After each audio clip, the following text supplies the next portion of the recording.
Make a chain of the preferred length. Skip the first 6 chains from the hook.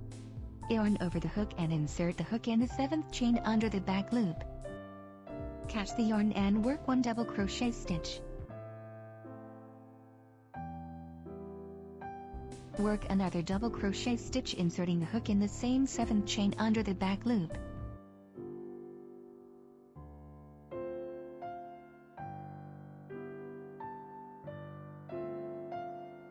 Chain 1 stitch. Work the 3rd double crochet stitch in the same stitch.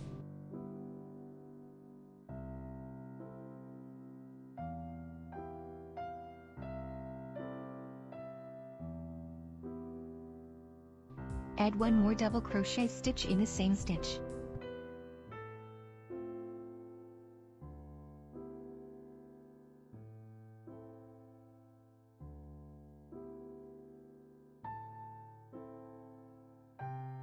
Repeat the process skipping 4 chains among the shells.